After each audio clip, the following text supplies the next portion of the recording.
Weird. There's like no one there. When is it that you have it? Aren't you having like You're some not. type of surgery?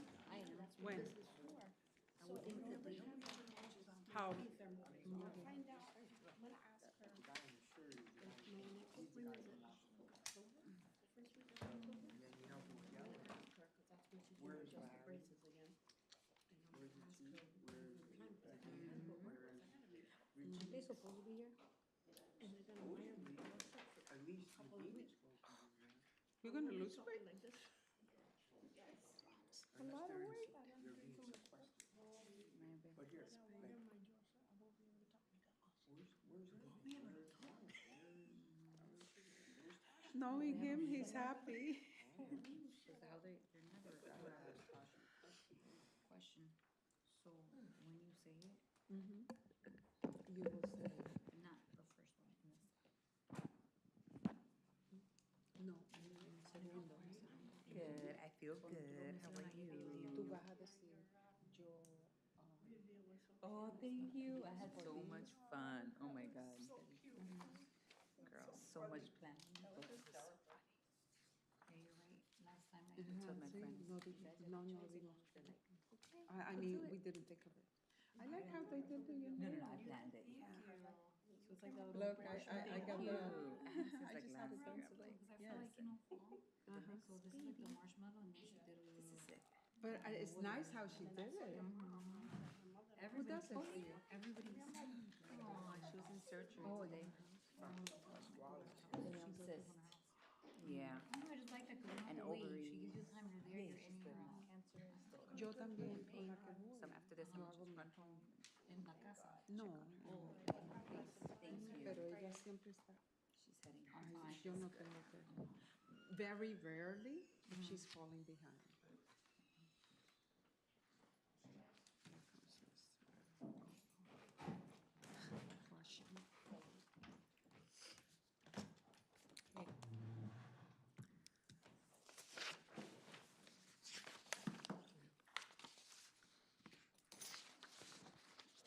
Vicky, I like that blue one. Thank you. Oh, yeah? Makes it look whiter. Yeah, it does. But that's a good thing. Yeah.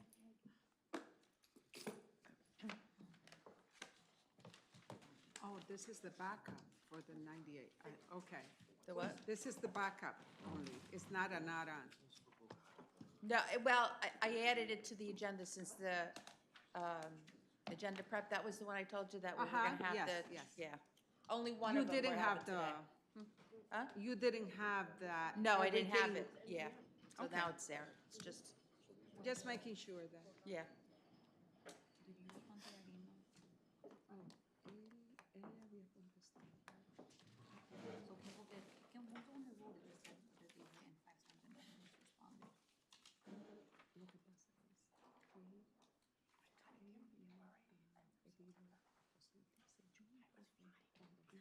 por eso fue que te llamé.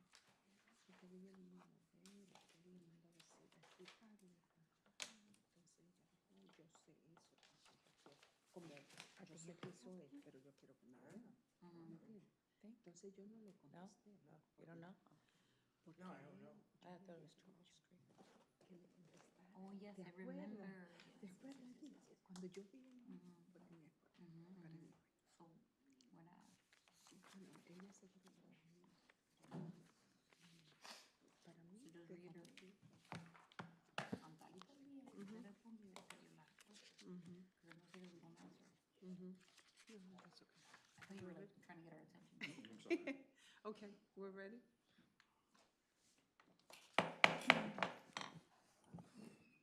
Good evening. This is the caucus meeting for September 24, 2025.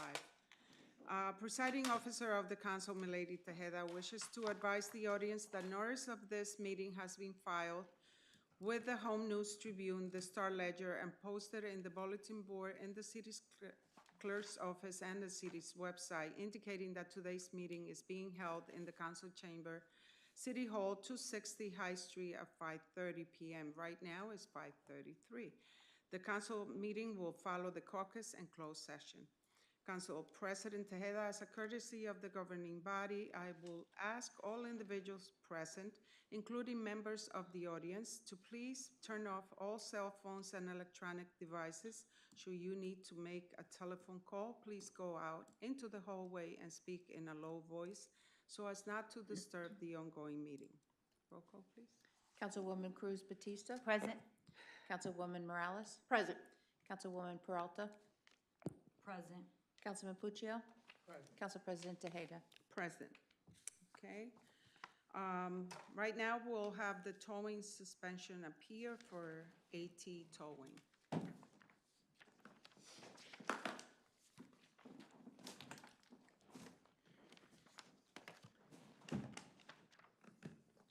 Adele Tofik, AT Towing.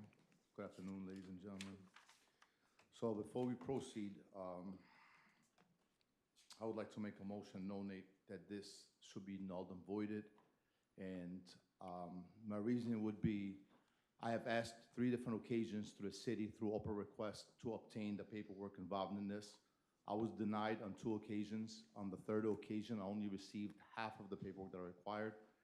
On 9/11, I submitted a motion to propel the evidence, and I never received an answer. Mr. Akil feels as though this is a court matter and it's only for the court.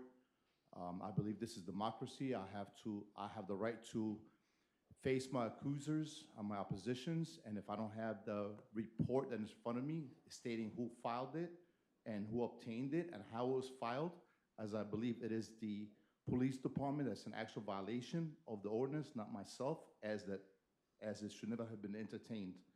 None of these complaints were filed by the owners of the vehicle as states in the ordinance.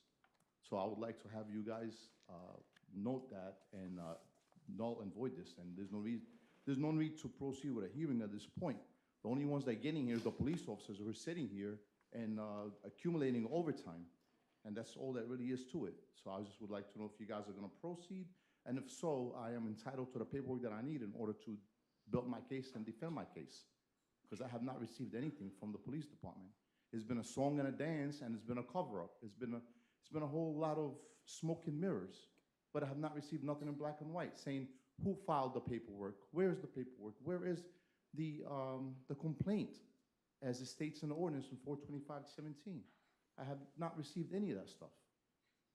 Furthermore, I was acting on behalf of what was discussed here, and I have it on USB when we had different meetings where I specifically asked, what do we follow, the ordinance or the contract? And I was told to follow the ordinance. Nothing in the ordinance states anything about credit card use, nothing at all. Not one mentioning. The contract was supposed to have been revised. The contract was supposed to have been redone.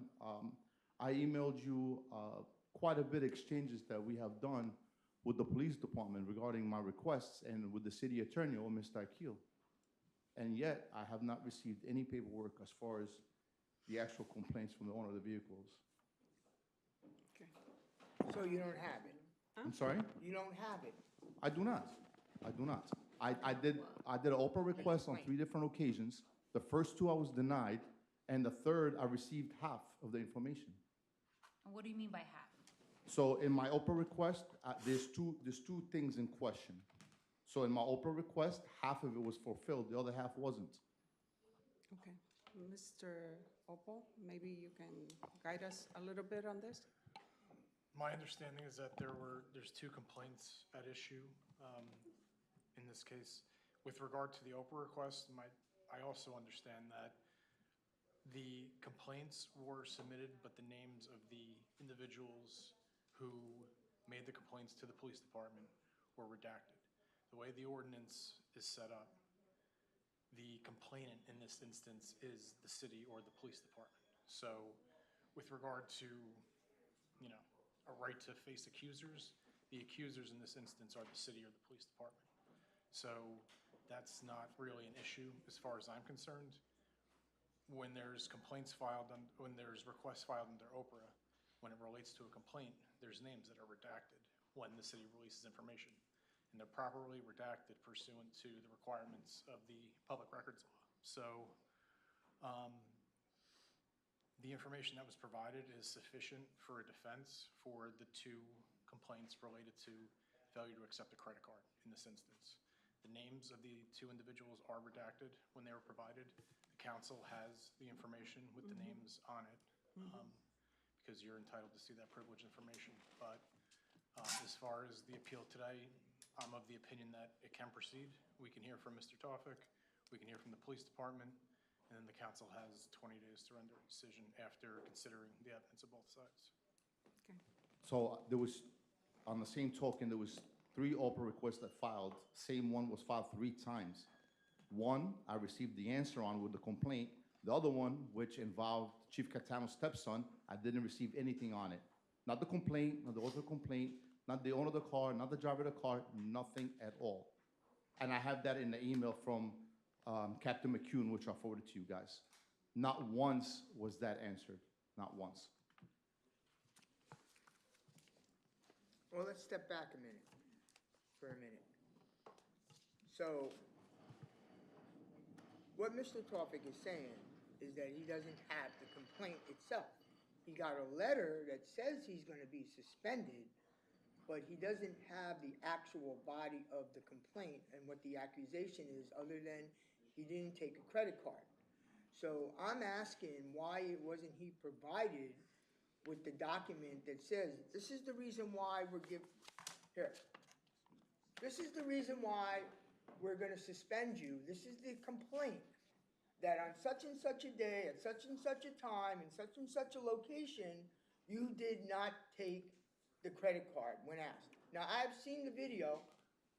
I watched the video. I've seen both officers' body cams. So all I'm trying to say is that, isn't Mr. Tawfik entitled to the document? You can redact the woman's name on there, whoever the person is the police officer talked to, but isn't he entitled to the actual document, the charging document that was written up to back up the letter that he was given? My understanding is that he has that with the names redacted. Do you I have do that? not. I only have the one, and it was, the email from Captain McHugh was forwarded to all of you guys, just to avoid this pointing fingers and he said, she said stuff. No, all right, but wait a minute, Mr. Tawfik. So you only have one? I only have one, that's Well- correct. Well, where's the other one? That's the good question. And ironically, that's the one that involves the chief's stepson, ironically. So is it a clerical issue, is it a human issue, or was it just a cover-up? I don't know. In all fairness to that, right? Now, I stated that if there was a complaint, an IA complaint that has not been resolved, we shouldn't have came to this, because that means that there's one issue that's really not resolved behind all of this. And I didn't want to bring it out here, but obviously that's why we're talking about it. It's because he only got half of it, not all of it. And I'll take it to another step. You know, obviously, being around this town over my whole life and working for the city over 40 years, I'm gonna know a lot of different people. And a lot of different people are gonna tell me things. All I'm saying, and I've said it once, I've said it twice, I said it at the Board of Ed, and I'm gonna say it here again. I wanna see that everybody is treated fairly and evenly. And that when we're gonna do something, the same set of rules applies to everybody, every time. So all I asked, and this is not the first time I'm saying this, that I said that if there was an open IA complaint, that we shouldn't have moved forward on this. Now, look, and you know what? I know Mr. Tawfik. I know the lieutenant. I worked with the lieutenant. I rode a bicycle to Washington, D.C. with the individual that he's talking about. So I know all the parties involved. So for me to get up here and rant about this one more time, right? I don't mean to ruffle anybody's feathers, but I've said this before, and we're here, and he doesn't have it. But I'm sorry, I'm a little confused on this. Isn't that 2 separate cases? So I'll say this. The action that's in front of the governing body tonight is an appeal of the towing suspension. You all have the opportunity to hear from both sides and render a decision. And you take into consideration everything that you hear, everything that you know, and you make the decision. Well, let me ask you this, Mr. Opal. Why do we have to do it right now? Because pursuant to the ordinance, when there is an appeal filed, the hearing has to be held within 30 days. So does the ordinance just favor the city? I mean, I think the 30 days is favorable to the appellant because. and from my it understanding, allows that for a quick both decision. things are being merged, which I think, actually, in all fairness, that sounds good, that they're merged, right? But all I'm saying is, why didn't he get it? My That's all I'm understand- asking. My understanding, I didn't fulfill, I reviewed some documents. I didn't fulfill the request myself, but my understanding is that the 2 documents were provided, but the names of the complainants were redacted. So is he missing that last document that he has stated, other than the names being redacted? As far as I know, the complaints were submitted and the names were redacted. So I just want to get clarity. So since I've been here and my involvement with this, I've seen 2 Oprah requests that he has submitted. I don't know if there's a third one.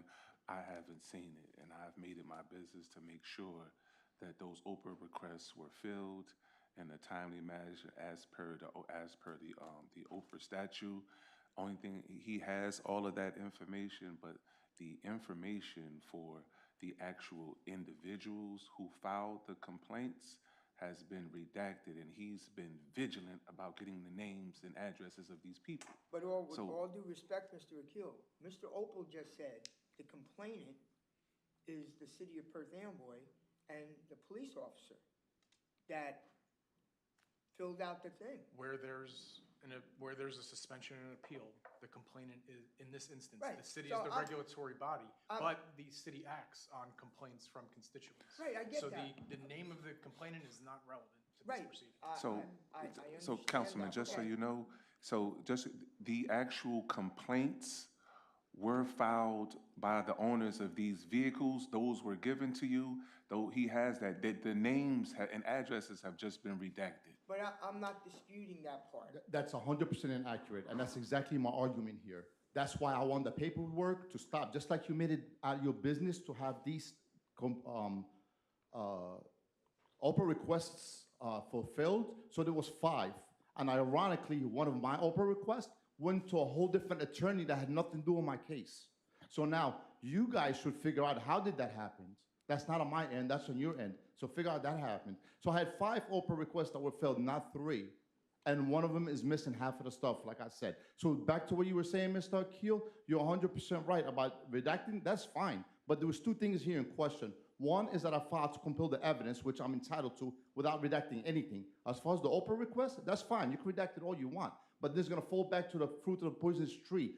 As you had just stated, and as per the city ordinance, it's the owner of the vehicle that has to file the complaint. Neither one of these cases, the owner of the vehicle filed the complaint. Neither one.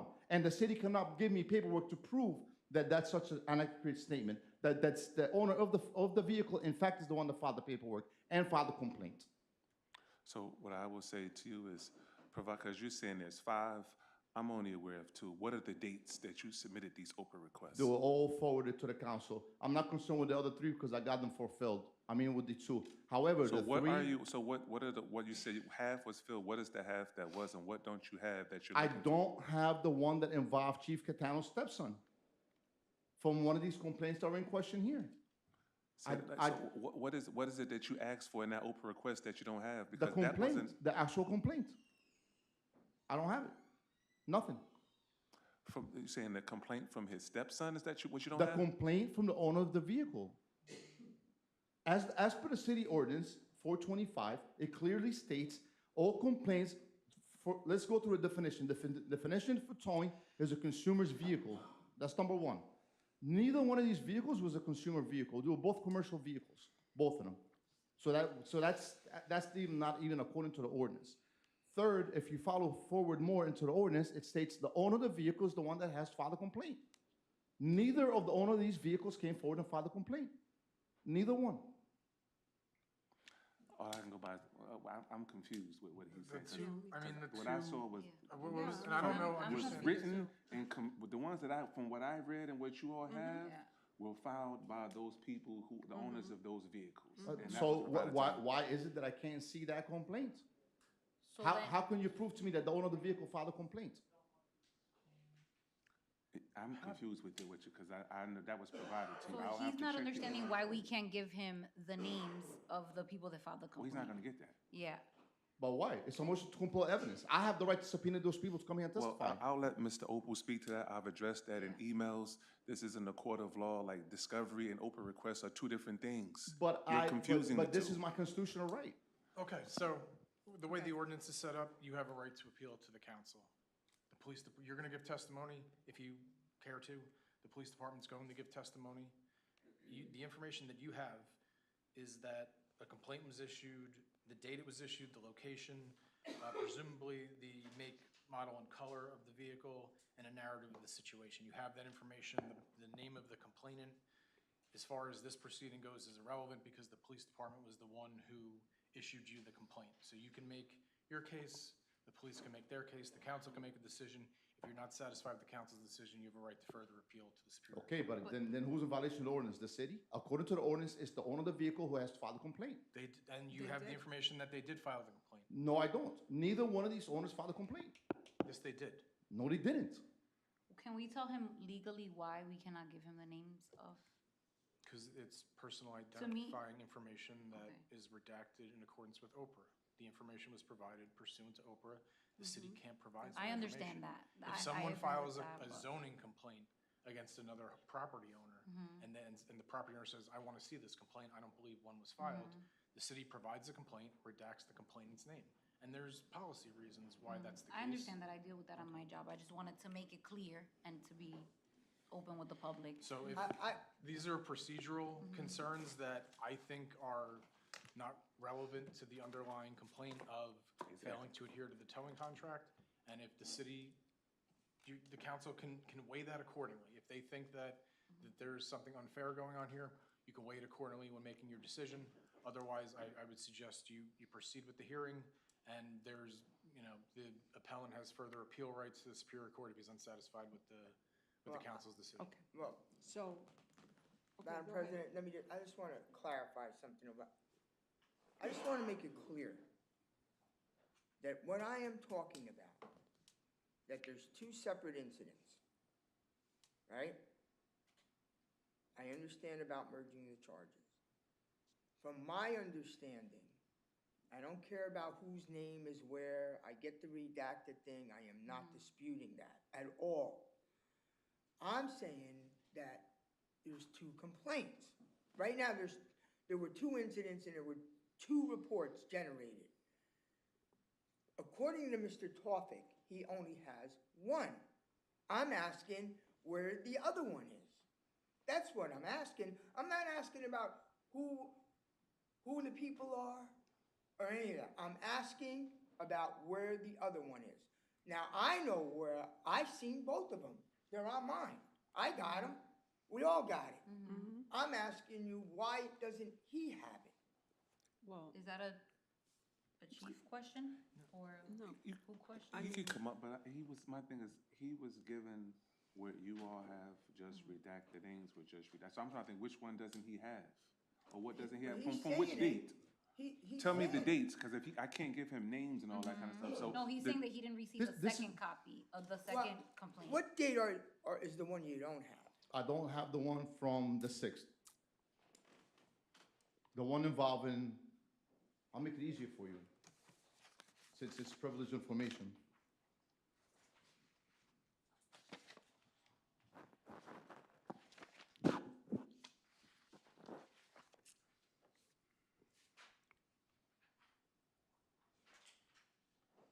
I'm missing the one from June 6th involving a 21 BMW X4 belonging to Sakuni Brown Rental Enterprises LLC out of Elmwood, Elizabeth, New Jersey, Elmwood Ave, Elizabeth, New Jersey, that was towed for possession of a weapon and search warrant related, which was driven by Isaias Ramon Rosario, which was released to Christina Frostre. So you have all the information, even the information information that was supposed to be redacted. I don't have none of the information about who filed the complaint. Because according So to how do you have 425-12, names and everything? How do you have names and everything? from the police department release form. You have everything. You have Exactly. everything that the No, council I has. don't. I don't have, you can argue all you want, I don't have the actual complaint. As per 425, the owner of the vehicle has filed a complaint. Hold it, Mr. Tawfik. I understand what you're doing. I understand what you got in your hand. Here's a police department document, the release form that releases the car back to whoever it got. That's not the complaint. That's not- He just happens to have the names of all the people involved because they had to sign for the car, when it was towed, what time it was towed, who towed it, AT Towing. He's asking for, My understanding is that that was provided, but I have it sitting in front of me. I can hand that over to him right now. It's one page. okay. Do you want to do that? Sure. What's the easiest way to print this out?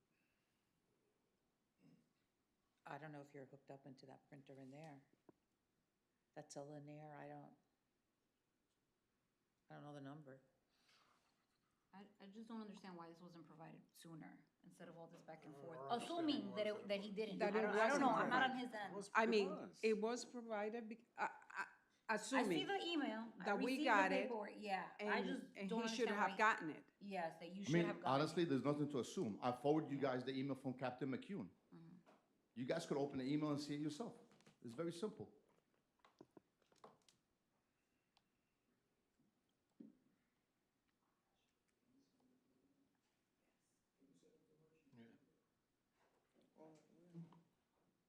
If he has the Is it, can you find it? I got it. Yeah.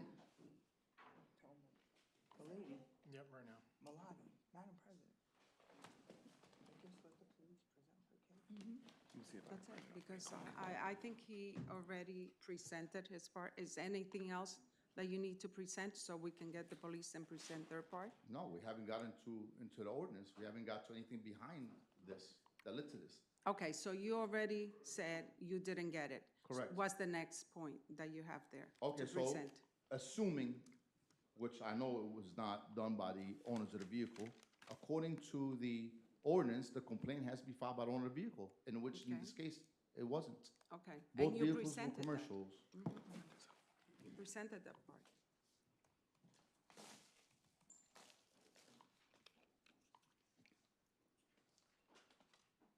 Aside of that, I have a USB that will play whenever you guys wish. When I came here, time after time, questioning the contradiction between the contract and the ordinance, time after time. And one simple question that was asked to Mr. Opel, what do we follow, the contracts or the ordinance? And Mr. Opel said, follow the ordinance. It's on here, USB. Come here a later time, was questioned again about the credit card optional, and you guys questioned it.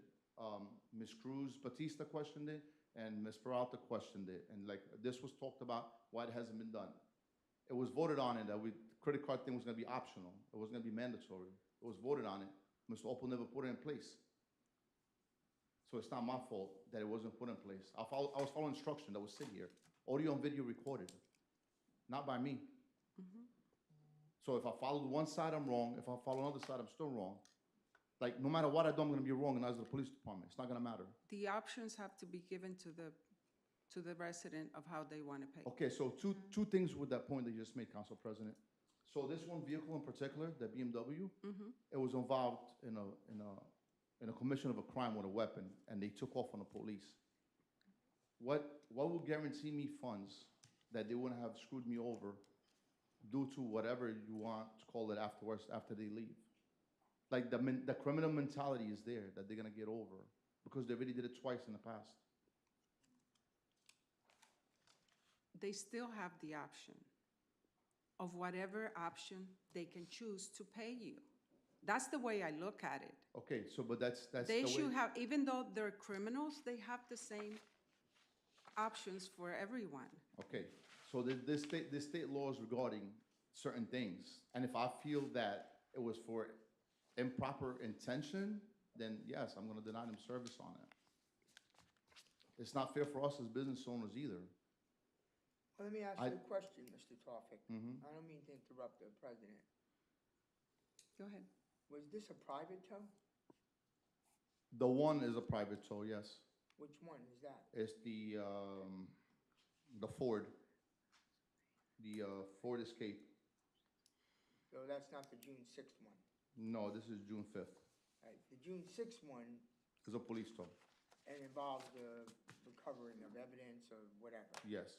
So that vehicle was initially towed on May 30th.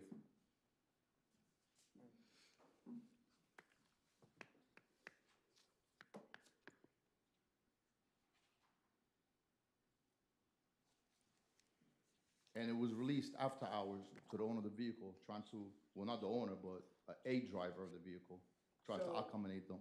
Well, let me ask you this. So, Get closer to the mic. oh, sorry. The one on, the private tow, Okay? right? Is that the one with the older woman? Yes, And the rideshare service? yes, So that was a private tow? correct. So there were special circumstances regarding this one as well. So the state predatory law indicates that if I don't use credit cards in my normal course of business, that I don't have to use credit cards. That's number one. Number two, the driver of this vehicle was basically trying to have the patient, who is the passenger, who's the older lady, paid for it, since the driver felt they were doing service for the owner of the vehicle, for the patient, that the patient was responsible. I disagreed. I felt the driver was in total control of the car regarding where the patient went. So they were trying to get the patient to pay, and the patient only had a credit card. So I declined the credit card used to force the company or the driver to be responsible and not the owner. So the driver chose to go to ATM and pull out cash, and that's how that happens. All right, well, go ahead, continue, because I'm gonna have to ask Mr. Opel a question. Can you clarify something for me, Mr. Opel? When Mr. Topic tows for the city of Perth Amboy, like police tow, car accident, something happens where the Perth Amboy Police Department calls him up and says, it's your turn, come and do it, pick this car up for us. So he's operating as a police tow. So he falls under the contract for police tow, right? Yes. So if he towed a car that was a private tow, even though it was in the city of Perth Amboy, does that fall under the contract? I would say yes. Why? Because all of the towers who are on the list for the city are approved by, so whether it's a private tow, there's really So no if you- distinction. They're all. there are approved. other tow truck companies in the city of Perth Amboy that are not on the tow list, right? Now, if they do a private tow, and they're not contracted by the city, they're just in business for themselves, they do a private tow. Now, they have a complaint. They call the police department up and they say, hey, this tow truck guy, he only wants to take cash. So what recourse does that complainant have when the tow truck guy isn't doing the tow for the city?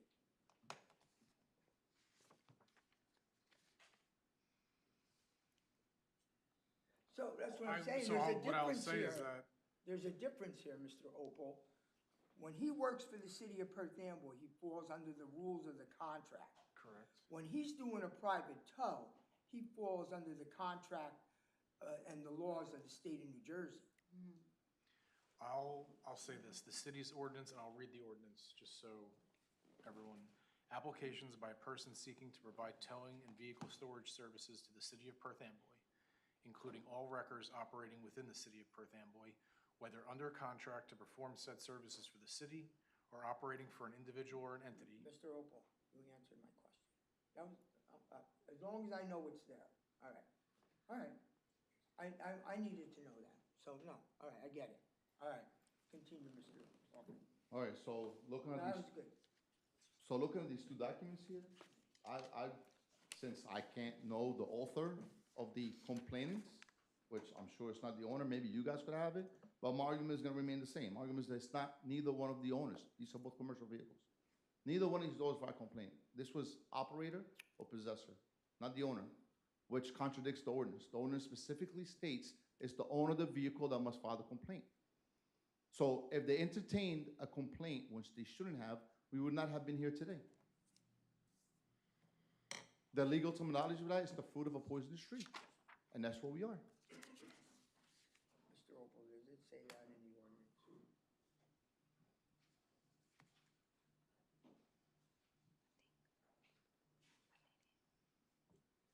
Again, I'll go back to definition.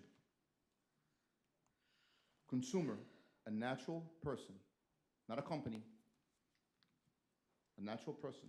The state law for the Predatory Act falls as the same thing. It has to be a consumer's vehicle, same thing. Not a commercial vehicle, not a company car. In both these incidents, they were company cars. Neither owner of the company came to file a complaint. It was the possessor, the driver. Big difference, because it contradicts the ordinance. Well, it's also my understanding that a police officer, which I know a little bit about, because I was one, right, can act as a witness to the commission of any violation, whether it's an ordinance violation or, and unfortunately, I believe that's what the argument is here, is that the police officer was acting as in the scope of his authority, actually, when he did it. Now, I know you don't like to hear that, but I think is that possible, Mr. Opal, what I just said? Yeah, I mean, I'm trying to touch all the bases, because you know what, we have to hear the whole argument.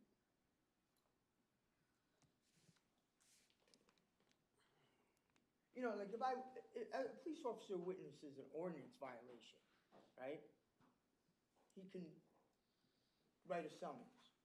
even if he doesn't, if he has, So if he, now according to what we're doing right here, if he's saying, realizing there's an ordinance violation, does he still fit into that where he can write the complaint against Mr. Toffey? in a hypothetical like that, I mean, I don't think the ordinance contemplates the police directly writing the complaints. I think the police act on vehicle owner, operator, whatever complaints. Right. The ordinance does say owner, but we know that, you know, when there's vehicles that people are operating, they're the ones who are responsible for picking them up. They're in charge of the vehicle. However you want to consider that, that's up to you.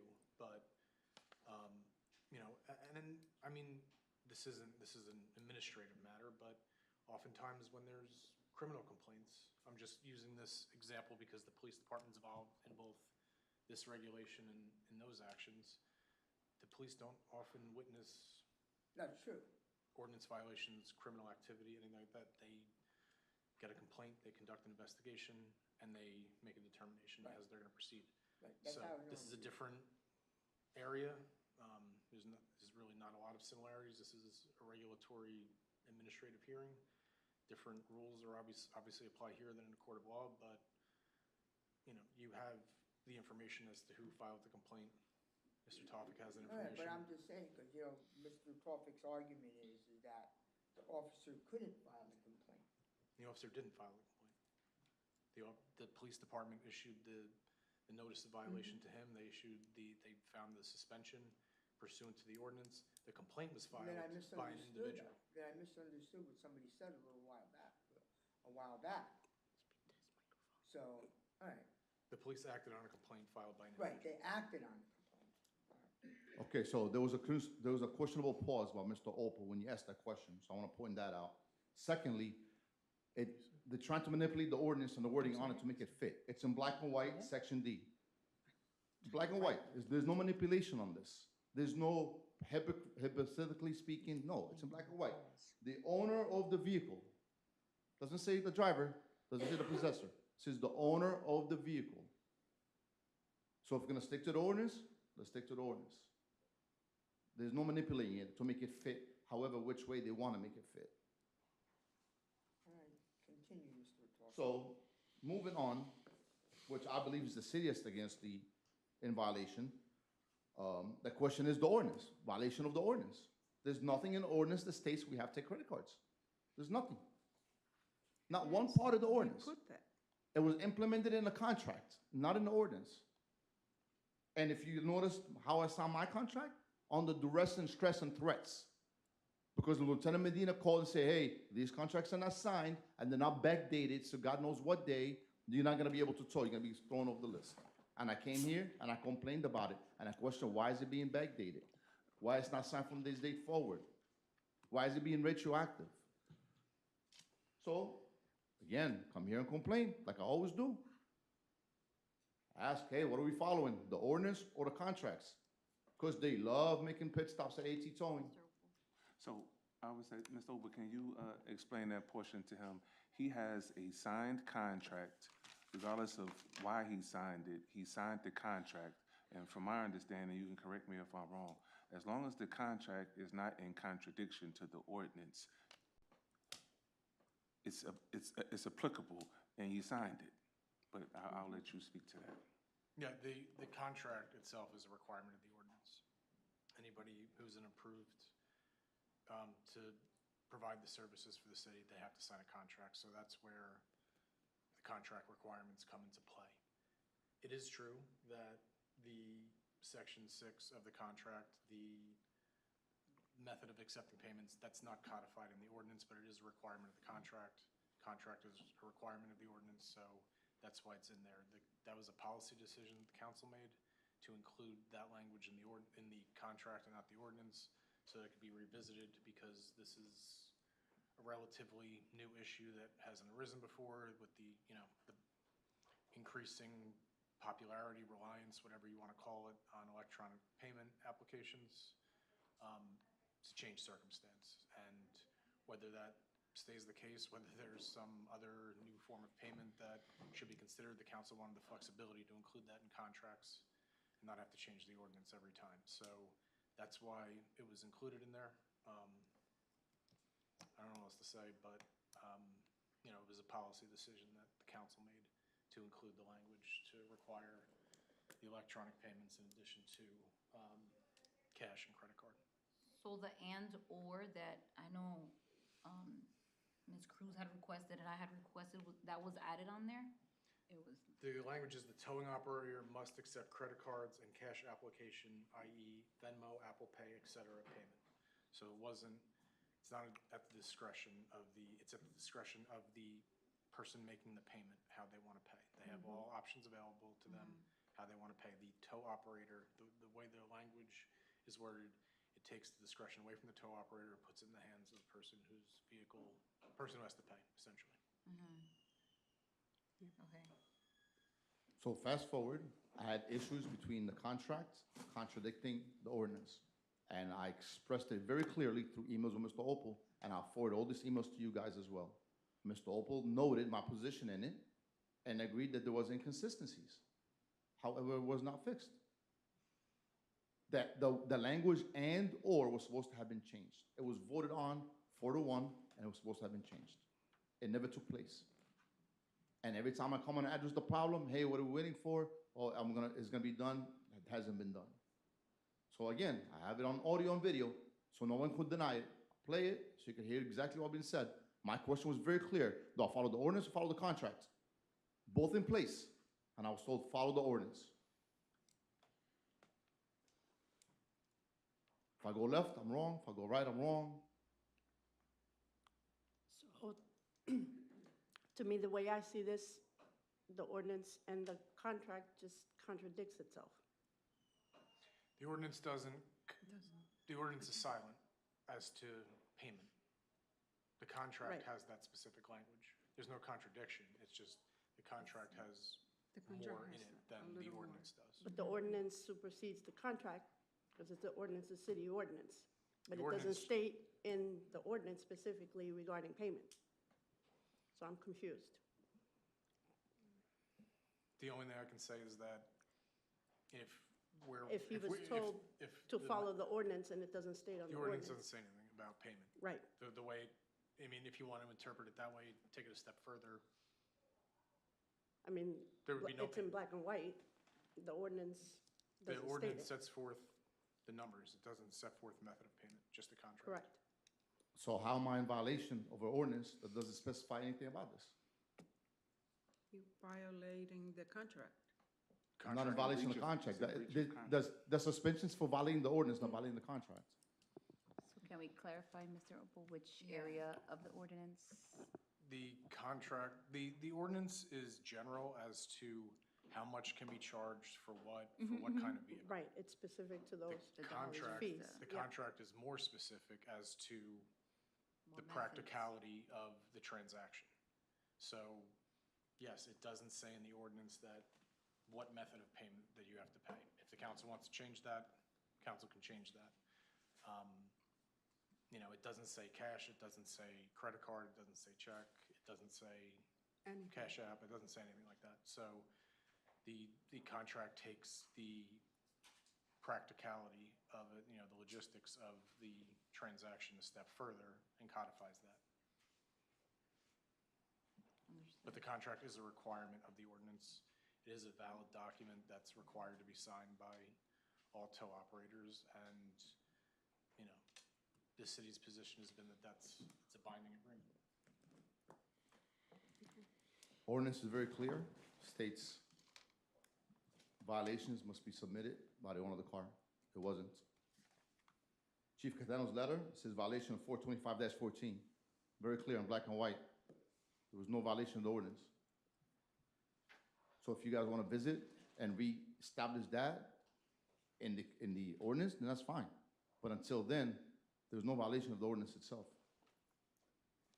No matter what song and dance you get here from both sides, it's just a song and a dance. That's all it is. So after you guys make a decision, if you want to change the ordinance, that's fine. But hey, my question was clear to Mr. Opal. Do I follow the ordinance or the contract? Answer, follow the ordinance. Very clear. In the same room right here. USB, audio and video. So if Okay. that was the case, you should say, hey, follow both. Are those your points? Now Yeah. Are you gonna play that? Sure.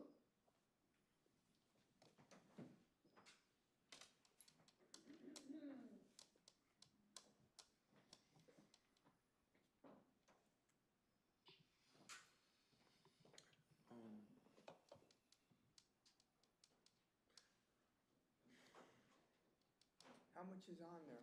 My thing, Mr. Opal, I'm just thinking, this is just me, you're the attorney, I'm just thinking before we play that, I'm just of the mindset, but, you know, I'll leave it up to in terms of legality, him being able to play that and the other video footage of what he's accused of doing can't be shown here today. So is that really fair that he can show that video, but the other video that shows what's actually transpired and what he's accused of taking place can't be shown here today? And the councilman is aware of it. What do you mean? In I'm terms of like- So once again, I can't submit evidence, I can't face my accusers, and I can't submit evidence. So he's saying, is it fair? Video. Legally, for him to show his video, but we can't show. Well, he's showing. It's a videos of you video- guys. He's showing a video of a public event. Okay. I mean. Is it a th- video of the isn't that council evidence? meeting? It's video of you guys. It's a video of me questioning Mr. Well, Opal, what do I Mr. follow? Opal, can you weigh in on this, please? I mean, The council meetings are A public. public record. Okay, I mean, And the and I council don't has- think we're gonna see anything new. yeah. You're the deciders on this. You've seen the video. Yeah, don't- and I don't recall this, but. Well, is it- maybe is that's it why cut he's or is it the trying to whole show it council so that. No, it it's cut. can- Okay, go ahead. Is it under the folder that says shorts? Is that the one? Well, I'm looking at it here, I haven't put it up yet. It says shorts. Yeah.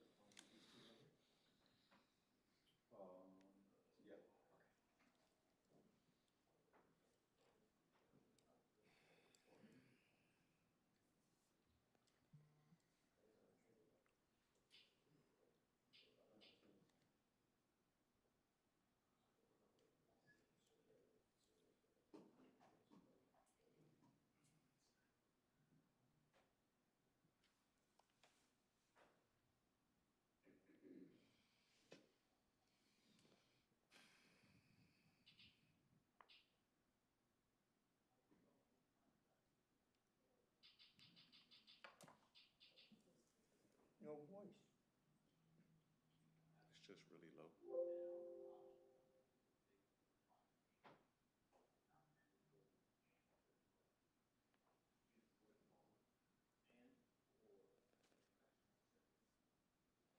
It's playing, I can't hear it. Can you hear it? A little. It's really low. I can't hear it. Huh? Oh,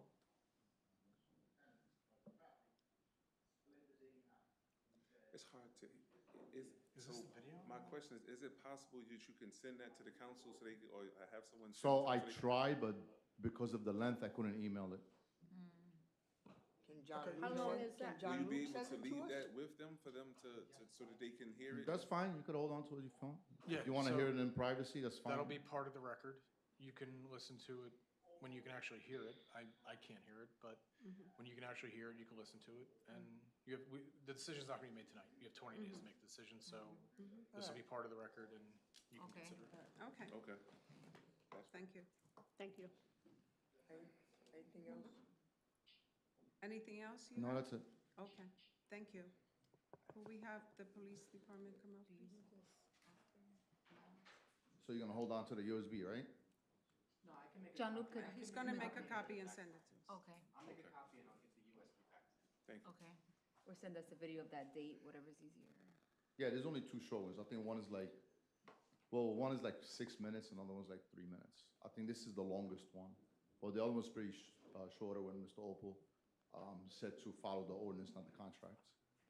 Okay. And just so the record's clear and there's no argument that there was evidence that the council didn't consider, we have, the only evidence you're submitting is this electronic, or these electronic recordings that are included on that USB, nothing else. Well, the actual ordinance itself. The ordinance is, I mean, that's. Yeah, so my whole thing is I'm that just saying the as far as ordinance that- was not being followed. As far as evidence goes. Yes, That's, the USB. that's it? Yes. Nothing else? Yes, Okay, I mean, the ordinance is what, how this is all decided, so, okay, if that's the only thing, I just want to make sure that that's the only thing that you're putting into the record. yep.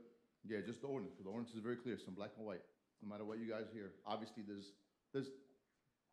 personal reasons why this is being done the way it's being done by the police department. I'm sure you guys are aware of it. Not at liberty to bring it up because there's litigations in place, but it's amazing how it's the same individuals just keep at me all the time and just don't know how to fall back and let the court system take its course. But yeah, that's pretty much it. Thank you. Thank you. Thank you.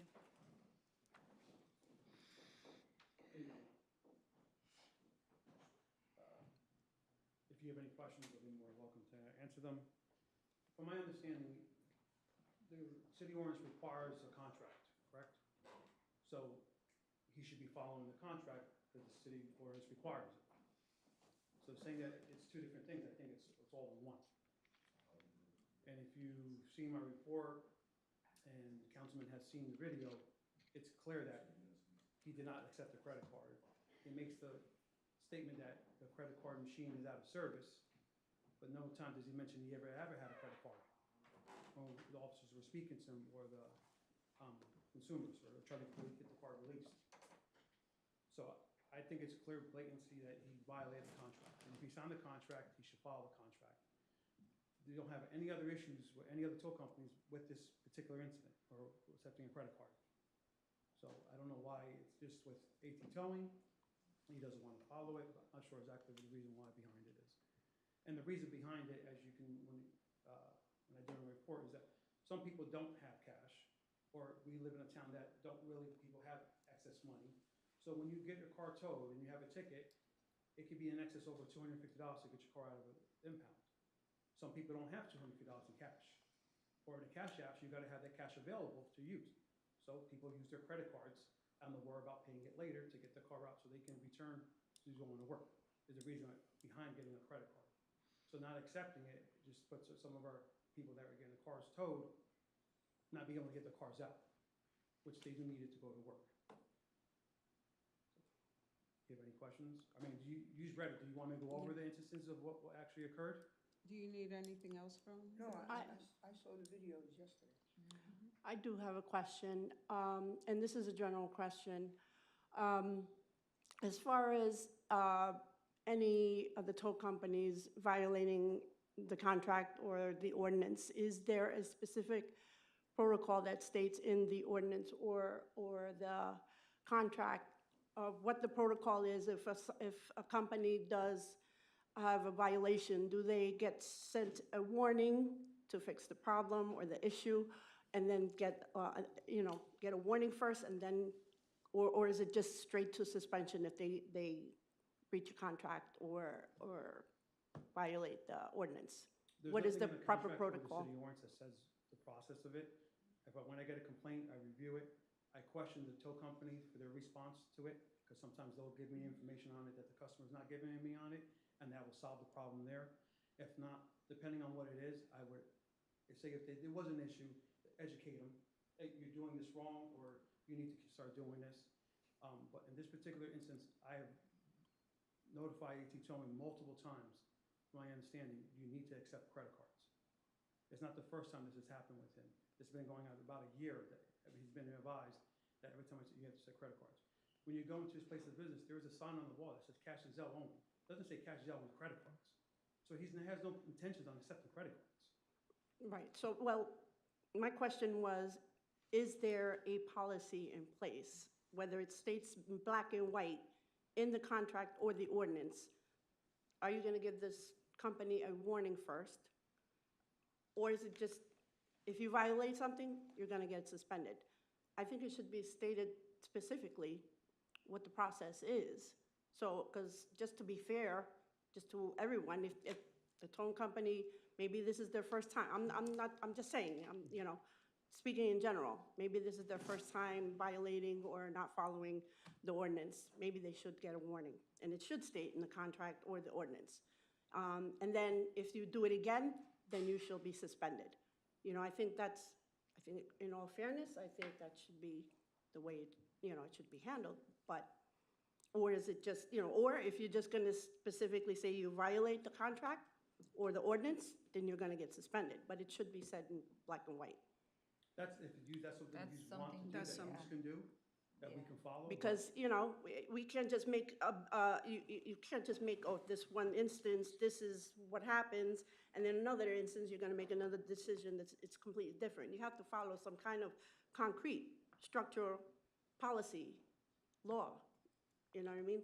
The way, if you violate the contract or the city ordinance, you would be written up. Right, and there should be something in writing stating to the company, saying, this is your first warning, this, you've been told, so that way you have some kind of paper trail, not just by, verbally, you're saying to this company, I've warned you, you have no proof. Company has no proof, you know what I mean? So I think it should state in writing, in the contract and in the ordinance, and also if you're gonna, move forward with saying, you're gonna get warned, this is a warning, it should be written also. That way you have proof that this has been happening.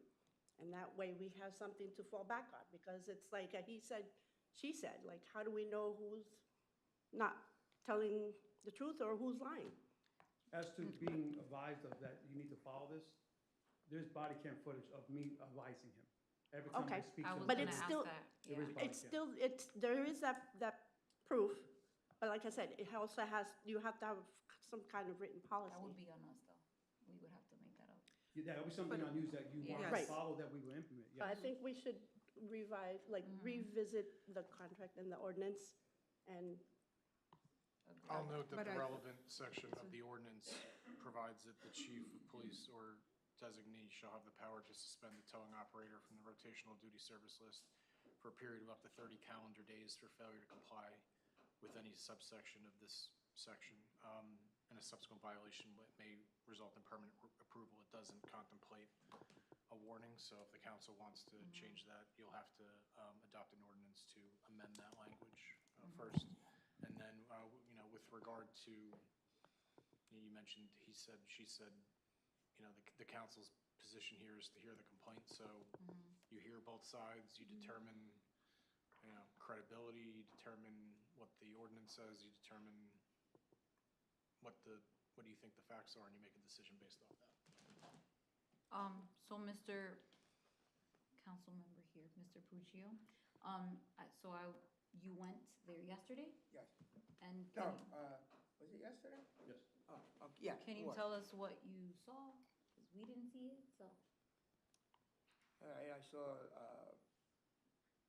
I don't remember what that officer's name is, but he was filming the transaction in in Mr. Tawfik's office with the secretary or the girl that works in the office.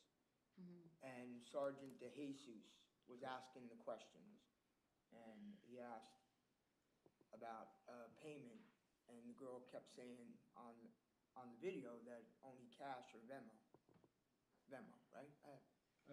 Cash was Zelle, I believe it's Zelle. Yeah, it was, but I remember hearing there was no other thing, and then there's a shot of what Lieutenant Medina said, that on the wall it says cash or electronic payment. And so this footage is after the fact, like after the complaint, they went to Well, ask yeah, questions or the whatever? officers responded to a call for service at AT Tone. Okay. And then the second one is, I think it's the other officer, Officer Ritchie's body cam footage of him talking to Adele. And Adele is sitting on the car. And he's saying that he's only going to take cash or the electronic payment. I mean, I did see him. I have to testify that what I saw. Well, could we see this video as well? What's that? Well, I'll let, Lieutenant Medina can speak to that. I don't have an issue with showing it, I just don't know what the policy was, the department showing, what the process of showing it. I just feel that we just, my part, I just need him to list his finding and Mr. Adele to present his case. No matter what, how many warnings or whatever there have been given to the towers, I feel that you as a tower should know that you have to follow the ordinance and also your contract in order to serve the community. If the police department is being kind of in a nice way, letting you know, listen, this, you're not following the ordinance and letting you slide this time, I mean, that's up to them to allow that to happen. But I think in the contract and the ordinance should be followed by the towers. That's the way to serve our community. well, that was the problem, the contract and the does- ordinance contradicts itself. It doesn't contradict, the contract only has the method of payment.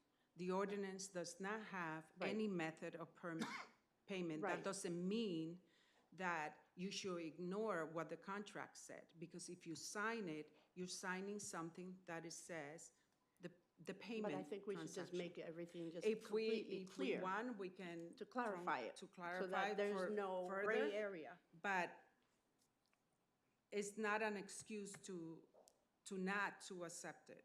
I mean, my son just got his car towed, and he was told to pay only cash. But it is what it is. I mean, we just have to follow what the ordinance says and what the towing contract is, hand in hand. That's the way I feel. May I add one more thing? As of last Thursday, AT Tone received a complaint that officers went there in reference to. And reading the notes of the complaint that were put in our system, the officer stated that there was an individual there attempted to pay for credit card and was told Zelle or cash that their machine is still out of service. Now, this incident happened in June, and we're in September, and that machine's still out of service. So at one point, what are you going to make the repairs that follow the contract to fix it? Okay. Any more question for the officer? No, I'm good, I'm good. Thank you very much. Thank you. May I? Yes, go ahead. Anybody, is there anybody else coming up here? No. That's it. You know for what? that. Not for nothing. You know, I said what I said, but I'm gonna add now. First of all,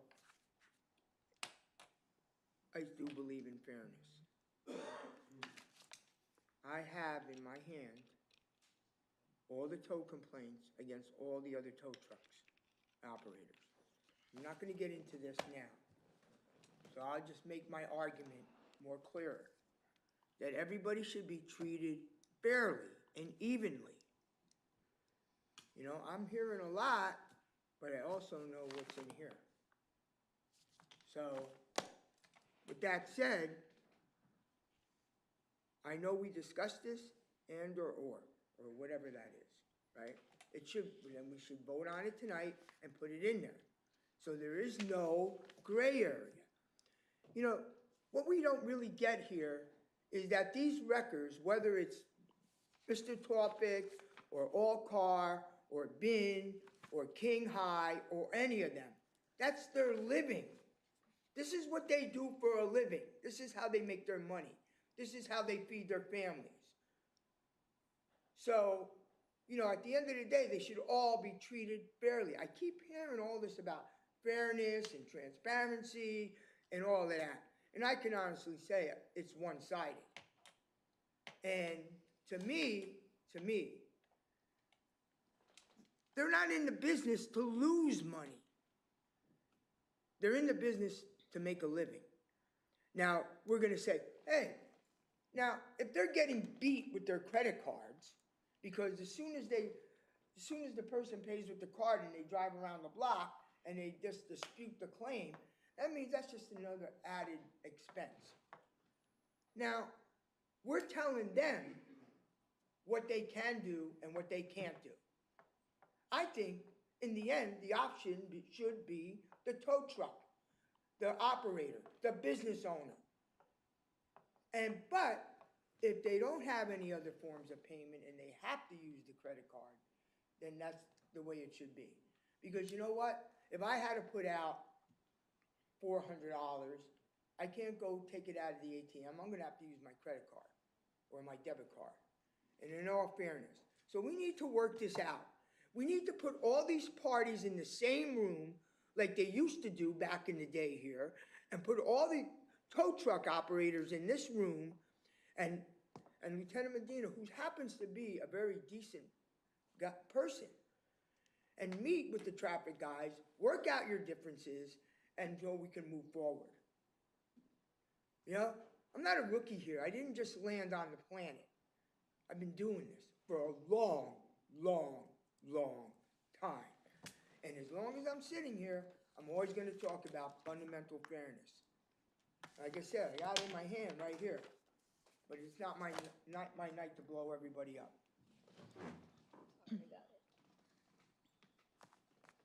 So, you know, at the end of the day, we're tasked on doing something. And you know what? We are the governing body. And it is up to us. All 5 of us that sit up here. We make that ultimate decision. So, you know, at the end of the day, it works both ways. But let's do something. I just made a suggestion. Let's get all the towing operators in this room and hammer this out. And I'll be willing to come here on my own. I mean, I do get paid to be a councilman. I'll come here and sit here and listen. But we should do this.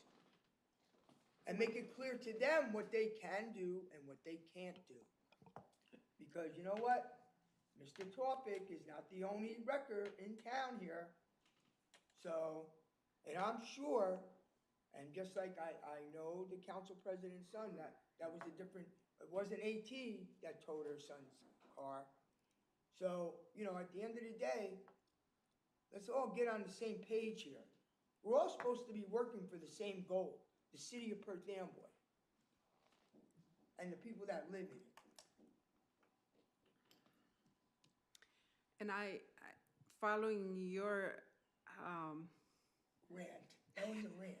yes, we also have to think we all understand their position. That's their way of living, but we also have to consider our residents. And to me, just forcing, I think dictating how the person who's getting their car, how they gonna pay for it, I think is not being fair either. because when I go to pay for something, I want to have choices of how to pay it. And I think the residents should have that.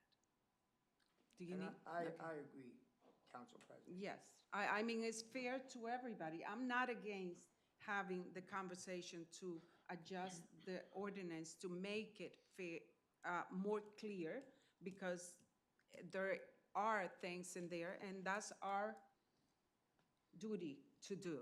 So we do need to work on it, but we also have to agree on what we're gonna put there. So, if I may, so before the chief speaks, I just want to say, it's coming time to renew those contracts anyway. That's already in the plans to bring everybody in and meet with them anyway before that time comes. I was gonna say, when is the next contract up? That's when, I think it was like November, December, sometime at the end of this year. Something but at the we're end gonna of be the meeting year with all is of them usually. anyway Before they renew. They Okay. expire December 31st, but the renewal period, I believe, is October 15th. Something like that. I would like, Thank you. yeah, we would like to see that, them get together and work something out. Chief? In black and white, because I like to see everything in black and white. Good evening, Council President, Council. Just what Councilman Puccio was talking about as far as that and transparency, just so you're aware, every year when the contracts come up, all CAD incidents that we have for any of the towing companies get sent to you in a report. So you have a synopsis of that. So any complaints, yes, any complaints that you have or whatever, I shouldn't say you, any complaints that were received, positive, negative, whatever that is, any responses to any of the tow companies Comes to us. in town and out of town get provided to you for that reason, so that you can go through them. And in there, if you have a question about a specific incident, then you can call and say, hey, what about this number? What was this about? But it's a snapshot of our computer-aided dispatch system. So you get that every year. Just so, again, in all fairness, you see it all every year that when you get that. Okay, Yes, so we do. Yeah, These- Chief, there's no sorry. disputing that. There's no- Right, yeah, no, I think I remember receiving the previous, that, I just can't recall, is that include the complaints that, that were settled and have, you know, there's discoveries that they were either thrown out or they were resolved, or that includes all that whole report, all Yes. the complaints? It's a comprehensive report. The lieutenant puts it together with other members from his bureau. And what it is, basically a synopsis. This is where they're located. There were X amount of calls. There were X amount of complaints. There were X amount of, whatever that may be. So you have the CAD reports. You'll also have the synopsis of the complaints, founded, unfounded, whatever they were. Any Right, the suspensions. outcome of it, whether they were found guilty May I, or Chief? they were, May I? Councilman Morales, yes, that, everything he just said. everything's is included? true. It's Okay, all in there. perfect, thank you. You already have it. Thanks. Right, and that would be anything else that may have occurred or anything else that happened at the address, positive, negative. If they were late to calls, if we called them and they take 20 minutes to get there, and we go on a rotate, any of those things that we have all goes in there, so that you make an educated decision when you decide who you're going to approve to do this year. The lieutenant gives his recommendations, it goes through the chain, and then it goes to you to make the ultimate decision as to, hey, you know what, I think this person has too many complaints, we're gonna have you take off for a year and go there. And that does happen in other towns. I know I was speaking to the chief law enforcement officer in Woodbridge, who was telling me the same thing, that they whittled their list down big time because of a lot of people that were abusing and so forth. They took them right off the list. So that does happen in other municipalities and so forth by the governing body. Okay. Thank you. All right? Thank you. Okay. Let's continue. I just wanted to make just one quick comment. I agree with Councilman Puccio mentioned and what we have mentioned previously about amending the ordinance, and I'm glad that the contract is up and the conversations are going to happen. I think that transparency, communication, although sometimes may be difficult, is key. My concern is that it has to be crystal clear, because a law is a law, an ordinance is an ordinance, but it's how we interpret it. And I know in the Predatory Towing Act, for 56:13-4, it does say, unless the operator believes that the person has a car that might be stolen, but it also said if the operator accepts that form of cash. So the and/or can be confusing, because are they allowed to refuse or not? But then it also says, the only time is if they have a bona fide reason to believe that the card was stolen and expired, because those cases do happen, but then that's not always the case, so it's confusing. But I just want to make sure when we revisit it, it's black and white to all of us, so that way there's no and or, but at my company, we don't allow it, but at your company, maybe we do. So, referring back to the Predatory Towing Prevention Act, but also coming up as a governing body, and in the law, are we leaving it up to the operator? What are the credit card fees? And that's a whole other question, because I know when we go to restaurants, if we pay with credit card, there's a fee. Who's responsible for those fees? What are the percentages? Do they go up? Do they don't? This is complex it's a complicated amendment, in my opinion, if we rush it. But I am on board with going to it, but also doing research and looking at other ones. Like I'm looking at the North Brunswick one, and they do use language from the Predatory Towing Act to refer to when payments aren't accepted if there's a valid reason. So, Madam President, may I add to Councilwoman Cruz Batista? Cruz Batista. You know, it is an expense for them to use the credit card, right?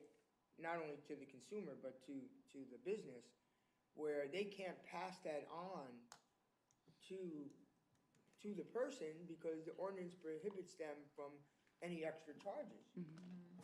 So, but still, all in all, I think it has to be that they're able to take it anyway. I agree. Thank you. We continue ordinance public hearing, 3 minutes maximum per speaker per ordinance.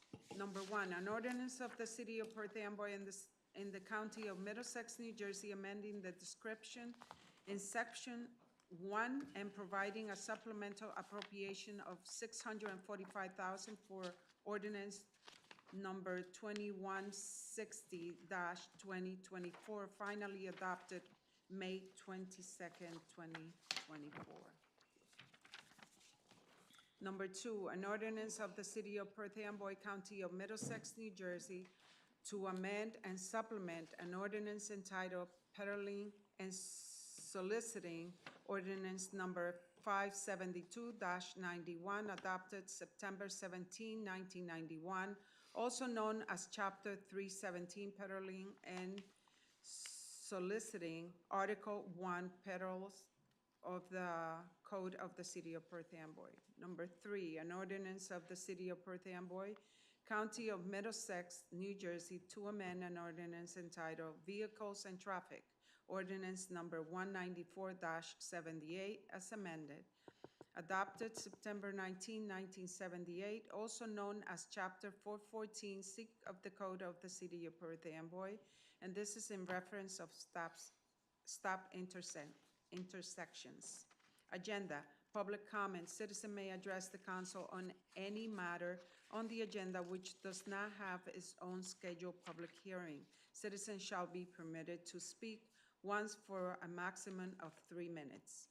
Minutes, council meetings for November 24, 2024, December 11, 2024, January 8th, 22nd, and 2025, February 12 and 26, 2025, reorg meeting January 8, 2025. Reports, Fallon Barczewski, tax collector, submitted the report of collection for the month of August 2025. Number 2, Jill A. Goldie, CFO Controller, submitted the following: investment report for the month of August 2025, revenue and appropriation status reports as of August 2025, current fund, water, wastewater utility, parking utility, Harborside Marina utility, and check register report for August 2025, and the total amount of $16,479,945.32. Ordinance, first reading, no public discussion. An ordinance of the City of Perth Amboy to amend an ordinance entitled, an ordinance designating restricted parking spaces for use by handicapped persons. Ordinance number 380-85 and amendments adopted July 2nd, 1985, also known as Chapter 255 C of the Code of the City of Perth Amboy, and this is about addition and deletion. Resolution R-385-925, authorizing accumulated leave payout for Nicholas Milroy in the amount of $43,606.37 on separation from services on September 1st, 2025. R-386-925, authorizing accumulated leave payout for Ana Fernandez Peña in the amount of $1,036.08 on separation from service on August 19, 2025. R-387-925, authorizing accumulated leave payout for Abraham Chavarria in the amount of $684.52 on separation from service on September 1st, 2025. R-388-925, authorizing the insertion of revenue in the calendar year 2025 budget pursuant to NJSA 48, column 4-87, Chapter 159, PL 1948, for the Neighborhood Preservation Program grant in the amount of $125,000. R-389-925, authorizing the insertion of revenue in the calendar year 2025 budget pursuant to NJSA 48, column 4-87, Chapter 159, PL 1948, for the driver sober or get pullover grant in the amount of $7,000. R-390-925, awarding a contract to PKF O'Connor Davis for audit services with regard to the calendar year 2025 audit in the amount not to exceed $90,500. R-391-925, rejecting bids for the Dalton Park Trailer Relocation Project. R-392-925, rejecting bids for the City Roll Gate Removal Project.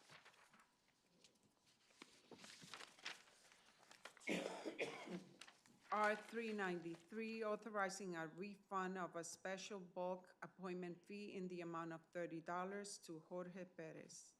R-394-925, authorizing settlement of the workers' compensation litigation via an order approving settlement with dismissal in the matter entitled Tracy Guarneri versus City of Perth Amboy, CP number 2013-31650 for the amount of $13,500.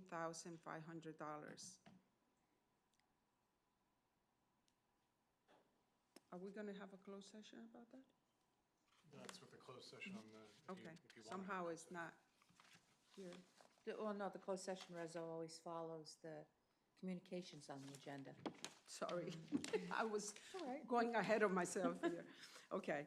R-395-925, authorizing the submission of an application to the New Jersey Enterprise Zone Authority for Urban Enterprise Zone Assistance Funds for public safety purposes in the Urban Enterprise Zone Program in the amount not to exceed $300,000. R-396-925, authorizing the purchasing agent to scrap 6 police vehicles which are inoperable and have no auction value. R-397-925, authorizing the 2025-2026 renewal of plenary retail consumption packet license number 1216-33-099-005, held in the name of Los Ramos LLC, effective September 26, 2025.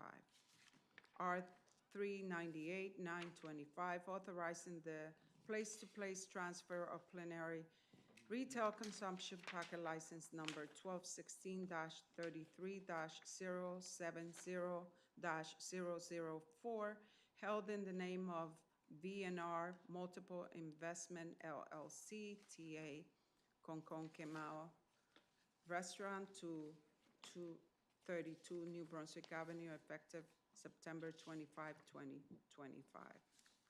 There's some communications.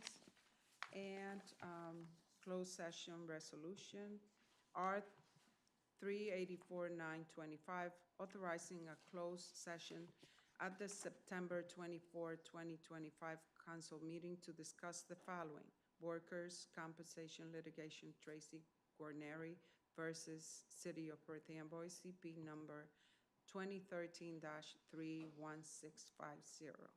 I need a motion. Second? Councilwoman Cruz Batista, Yes. Councilwoman Morales, Yes. Councilwoman Peralta, Yes. Councilman Puccio, Yes. Council President Tejeda. Yes. Public portion, 3 minutes maximum per speaker. I need a motion to open to the public. Second? All in favor? Aye. Against? You can come up too.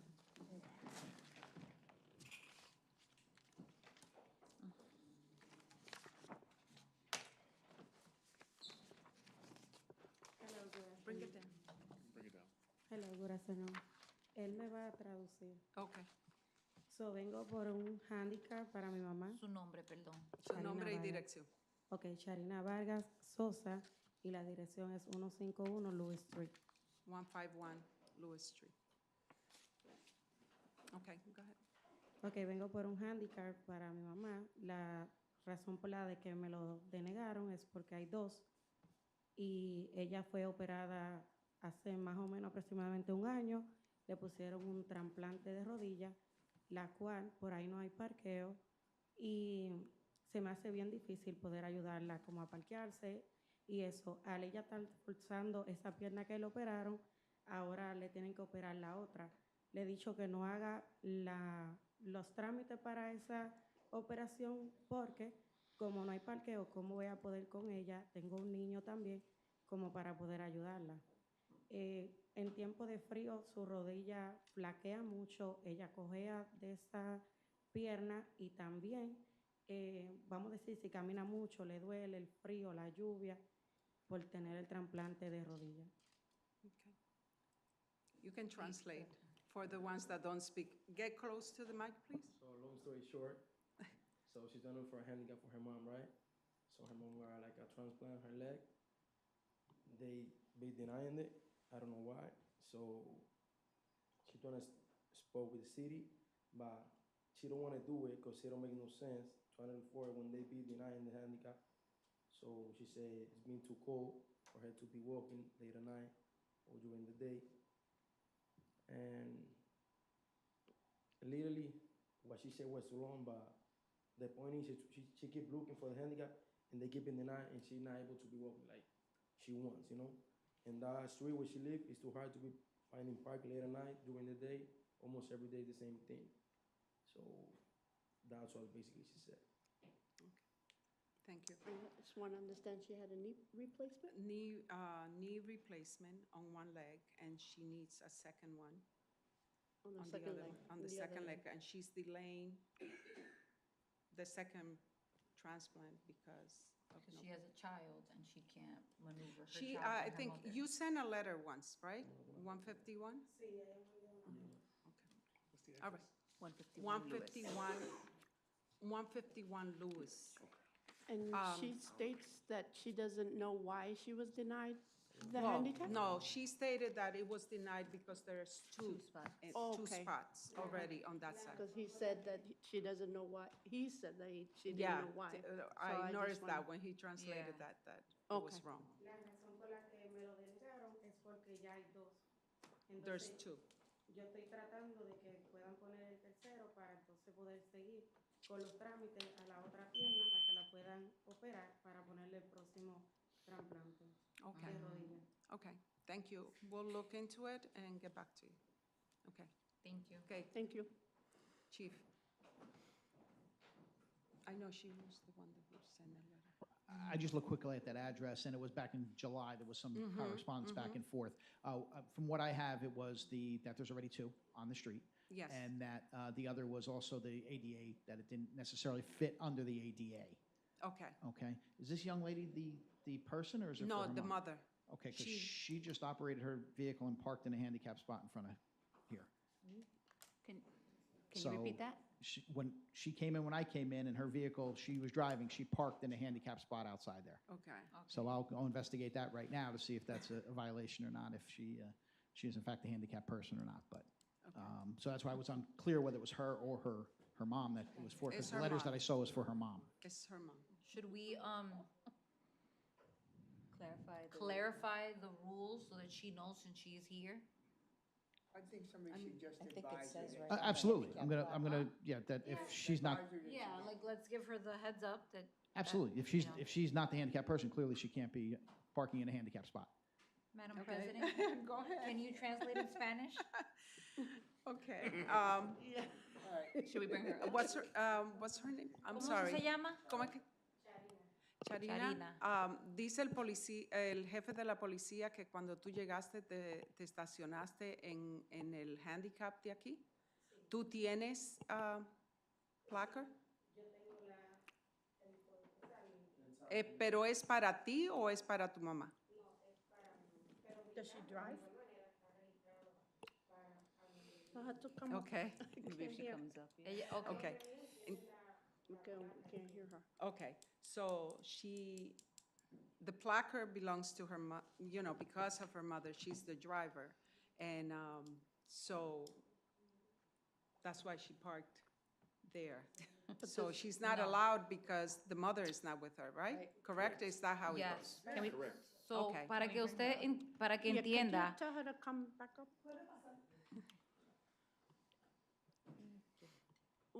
What I know is the mother drive the No, vehicle? no. She Una- drives. yeah. The mother doesn't Su drive. mamá no maneja, ¿verdad que no? ¿O sí? Ok. So, el handicap es para tu mamá. Pero tú manejas el carro y el carro es suyo. So, para que sepa, Para que sepa y no para el tenga futuro problema. y no tenga problema, él pudiera darte un ticket hoy porque tu mamá no está contigo, so para que sepa que cuando te parquea un lugar de handicap, tu mamá tiene que estar contigo en el carro. Para que sepa. Ajá. Te queremos educar para que no te den un ticket en el futuro, para evitar problemas. Solo era eso. Okay. Pregunta, ¿tu mamá tiene licencia o usted lo que le va a guiar a ella?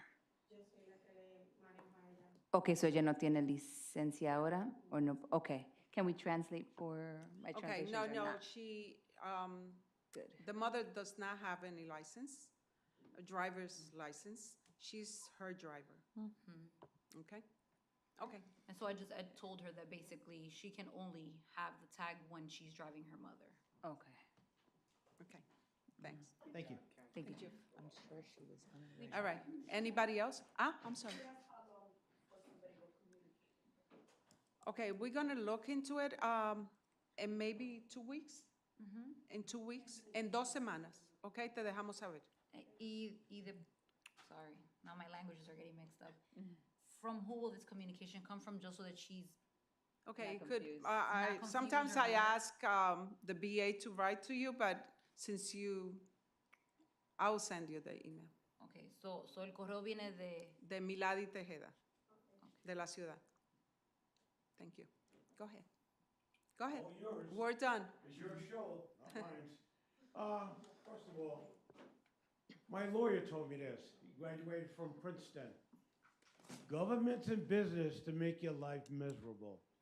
Remember that. And Mr. Puccio, what you did was right. You did the right thing. You said the right thing. Very interesting what happened with the tow truck. Very interesting. Okay, here we go.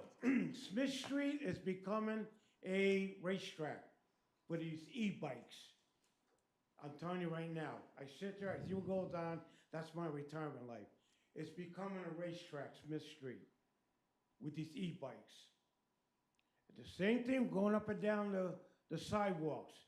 The poor people who go shopping can't walk. Who comes first, the e-bike or the pedestrian? Who has the right of way? It's turned into a circus out there. Seriously. Can't have it with those e-bikes doing that. Going up and down, you ought to take a look and see it. And the same thing with the little U-turns with the cars. Smith and Hobart. They're smart. They see the cop car leave, they do the U-turns. It's all planned by design. And they always had that excuse. The cops will tell you, well, we can't be everywhere. That's an old excuse. Start putting cameras up there. You don't have to put cameras. It might work. And they get you with the camera. Now with the e-bikes, for you, it might sound a little crazy, and I know this is coming. It's coming. After the election for governor. This is what they might do. And they do it in Germany. All the e-bikes, no matter what, shape, size, they're gonna make you have registration and insurance. They do that in Germany. All e-bikes, stand up, whatever, registration and insurance mandatory. I think California's starting to put that up there already. They're gonna make you do that. Because when a person gets hit by an e-bike, who's gonna pay for it? Remember, either it's the pedestrian or the e-bike comes first. They're considered like a motor vehicle almost. It's gonna happen.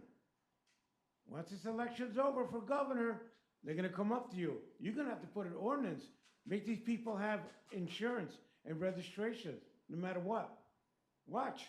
It's all planned by design. You look at me like it's crazy.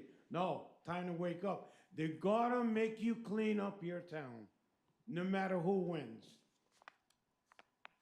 Can't have a circus in this town. We already got a circus. The circus stops. Seriously, thank you. Thank you. Anyone else?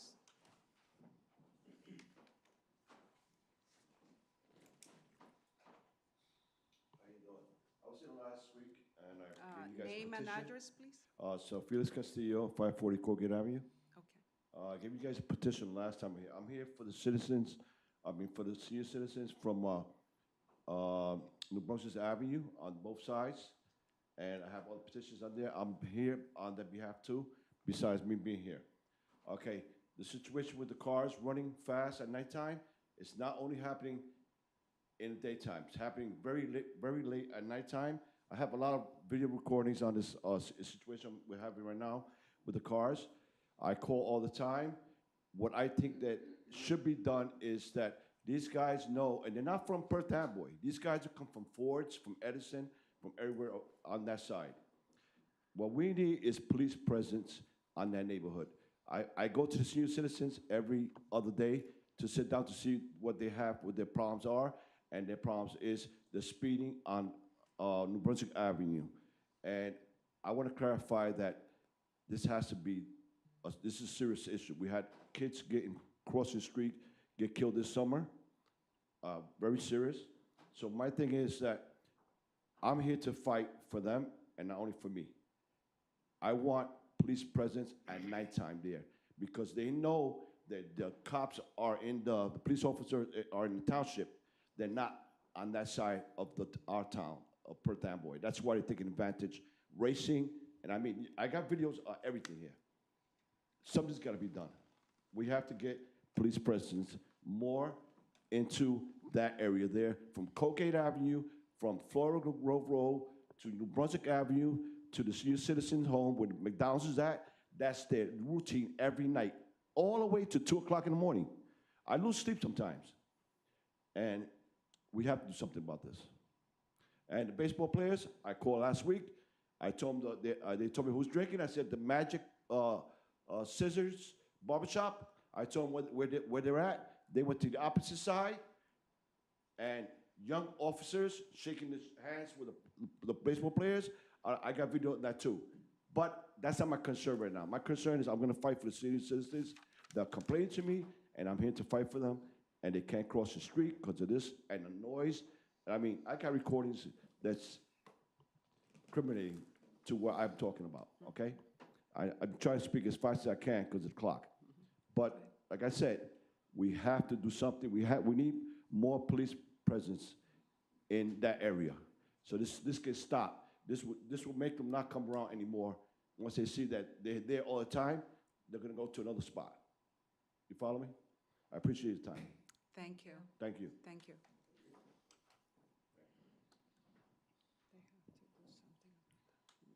Adele Tofik, 341 Colfax Street.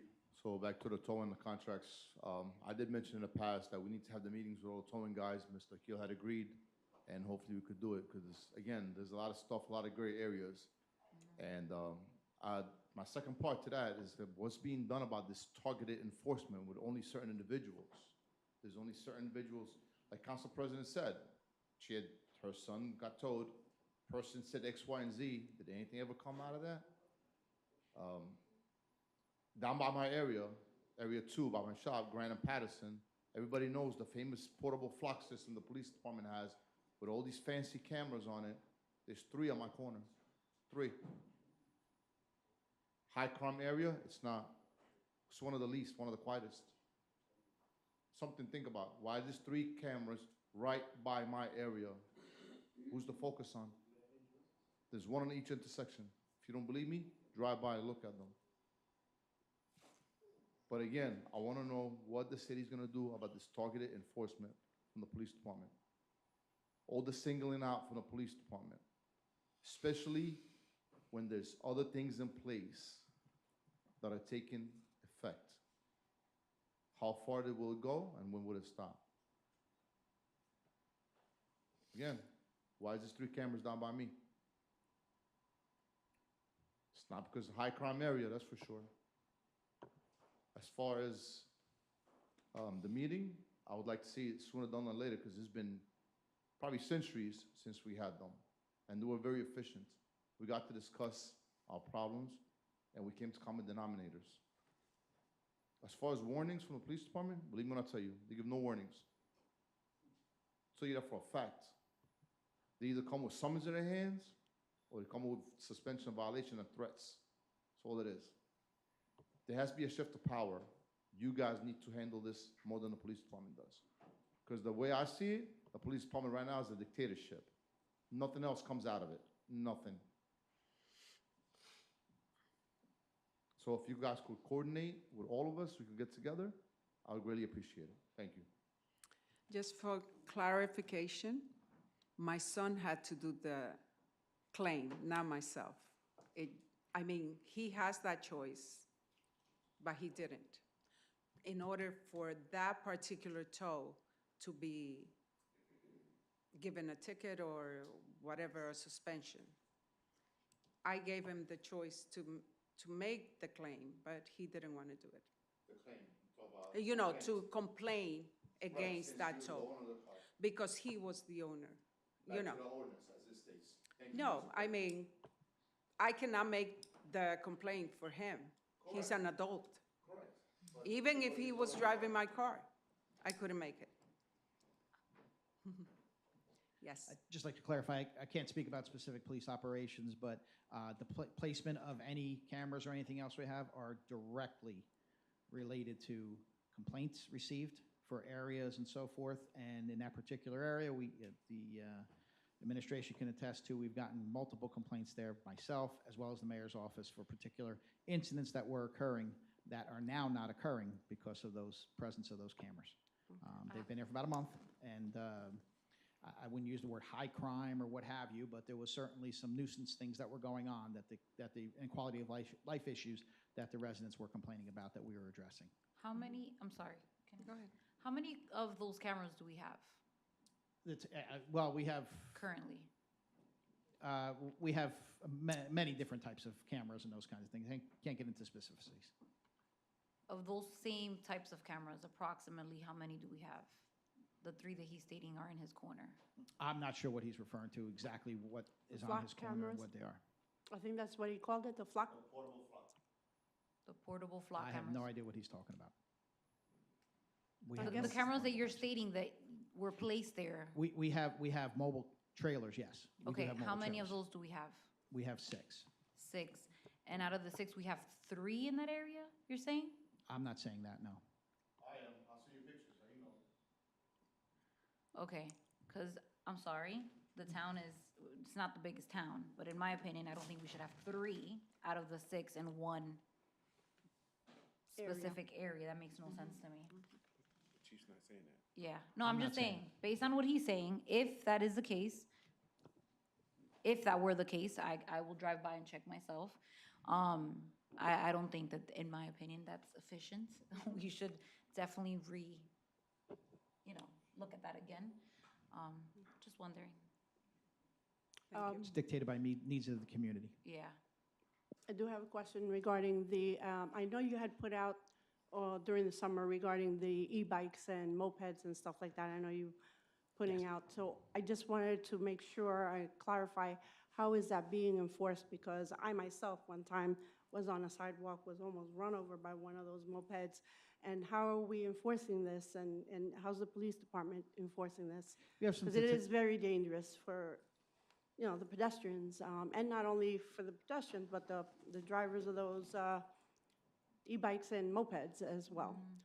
I'm sorry. No, go ahead. Okay. We do have some statistics about what we've been doing as far as taking the bikes, summonses, and so forth. They're working on with the mayor's office to get out. Also, there were a couple municipalities around that have come out with recent legislation through their council for ordinances and so forth for them and how they deal it. And we're evaluating them for recommendations to the administration and to you guys for doing that. You are aware, of course, of the issue that we had about 2 years ago at this point about the bicycle and the license and so forth. Right. And, so we, of course, clearly need to be cognizant of other issues that other municipalities may not have that we may have. So we have to modify that to be appropriate for us here in Perth Amboy, but we are looking at some of those ordinances. Just as a snapshot, some of them are requiring helmets for anyone 18 or under. Others are requiring licenses. Others are requiring registrations of them so they know who they are, those types of things. And some are zero tolerance. You're caught out there, you're doing it, you don't have a helmet on, it's confiscated. And that's it. First time, maybe go back to the parents, that type of thing. Multiple occasions, those times. So there's some that are extremely strict, others a little more liberal. So we're looking to try to be somewhere to fit for Perth Amboy. I think we should get something, because it Agreed. is quite saw it today. dangerous, not only for the driver, but for other, for the pedestrians as well. Agreed. So, We have had yes. accidents. We've had people, doing things they shouldn't be doing and so forth with them and having accidents. So absolutely for the safety of everyone. Yes, thank you. Absolutely. Thank you. Thank you, Chief. Thank you. Anybody else? Seeing none, I need a motion to close public portion. Second. All in favor? Aye. Aye, against? Okay, we'll be back to adjourn the caucus and then start the city council meeting. Tashi, motion?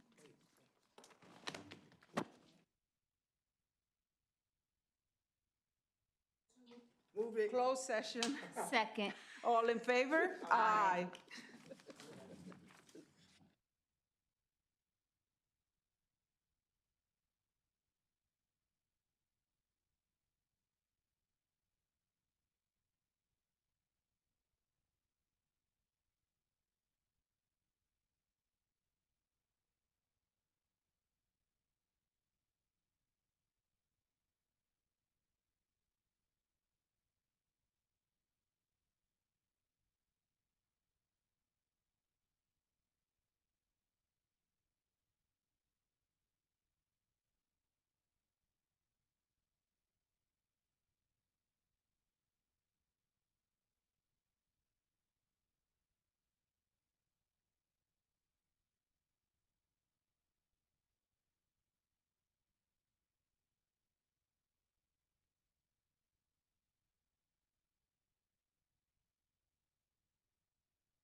I need a motion to return from closed session. Move.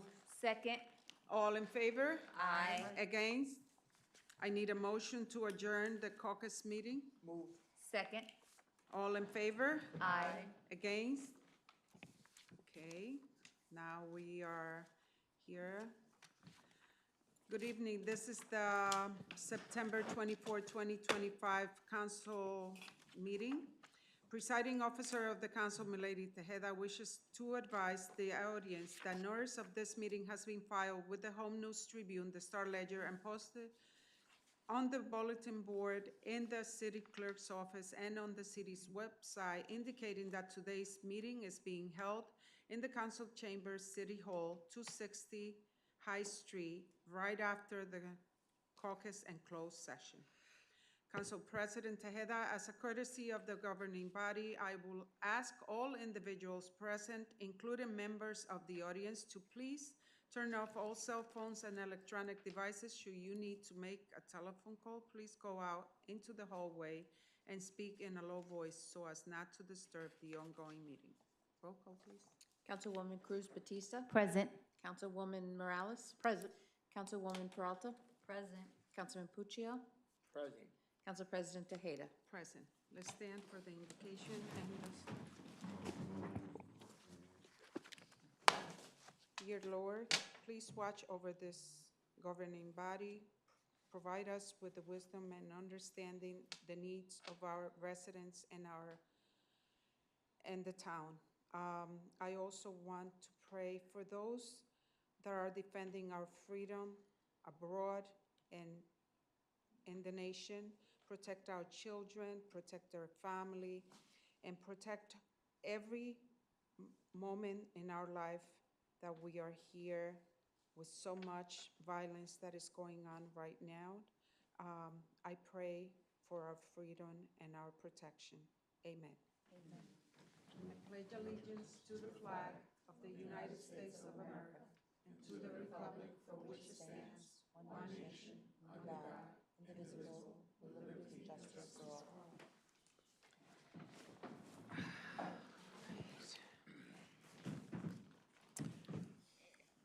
Okay, ordinance, public hearing, 3 minutes maximum per speaker per ordinance. Number one, an ordinance of the city of Perth Amboy in the county of Middlesex, New Jersey, amending the description in section 1 and providing a supplemental appropriation of $645,000 for ordinance number 260-2024, finally adopted May 22nd, 2024. I need a motion to open to the public. Move. Second. All in favor? Aye. Aye. Against? Seeing none, I need a motion to close public hearing. Move. Second. All in favor? Aye. Against? I need a motion to adopt. Move. Second. Councilwoman Cruz Batista. Yes. Councilwoman Morales. Yes. Councilwoman Peralta. Yes. Councilman Puccio. Yes. Council President Tejeda. Yes. Number two, an ordinance of the city of Perth Amboy, County of Middlesex, New Jersey, to amend and supplement an ordinance entitled Paralleling and Soliciting, ordinance number 572-91, adopted September 17, 1991, also known as Chapter 317, Paralleling and Soliciting, Articles 1, Peddlers of the Code of the City of Perth Amboy. I need a motion to open to the public. Move. Second. All in favor? Aye. Against? Seeing none, I need a motion to close public hearing. Move. Second. All in favor? Aye. Against? I need a motion to adopt. Move. Second. Councilwoman Cruz Batista. Yes. Councilwoman Morales. Yes. Councilwoman Peralta. Yes. Councilman Puccio. Yes. Council President Tejeda. Yes.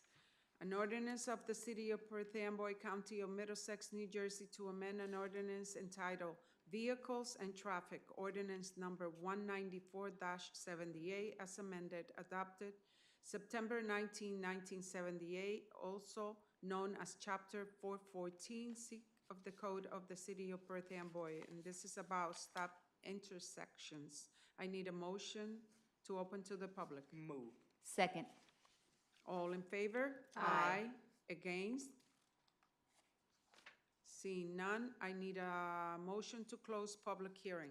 Move. Second. All in favor? Aye. Aye. Against? I need a motion to adopt. Move. Second.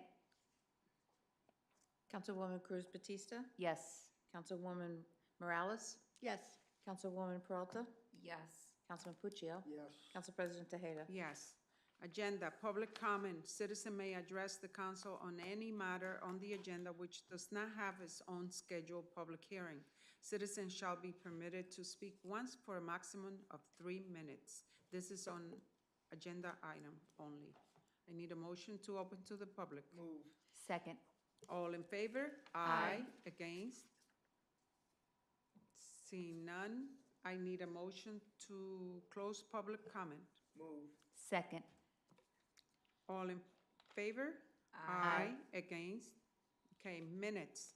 Council meetings for November 24, 2024, December 11, 2024, January 8 and 22nd, 2025, February 12 and 26, 2025, reorg meeting January 8th, 2025. I need a motion to approve the minutes. Move it. I'd like to, So I need a second. Second. Okay, go ahead. She has to. so I'd like to abstain from November 24th, 2024, and December 11th, 2024. Okay.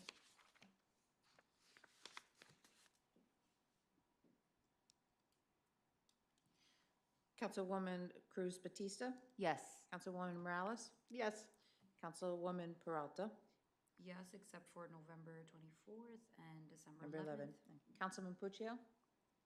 Yes. Council President Tejeda? Yes. Reports. Fallon Barjeski, tax collector, submitted the report of collection for the month of August 2025. Jill A. Goldie, CFO Controller, submitted the following. Investment report for the month of August 2025.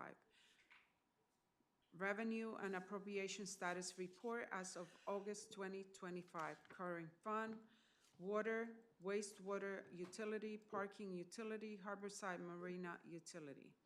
And the check register report for August 2025 and the total amount of $16,479,945.32. Ordinance, first reading, no public discussion. An ordinance of the City of Perth Amboy to amend an ordinance entitled, an ordinance designating restricted parking spaces for use by handicapped persons, ordinance number 380-85 and amendments, adopted July 2nd, 1985, also known as Chapter 255, SIC of the Code of the City of Perth Amboy, and this is about addition and deletion. I need a motion. Move. Second. Councilwoman Cruz Batista? Yes. Councilwoman Morales? Yes. Councilwoman Peralta? Yes. Councilman Puccio? Yes. Council President Tejeda? Yes. All right, look over the resolution if you want to pull anything.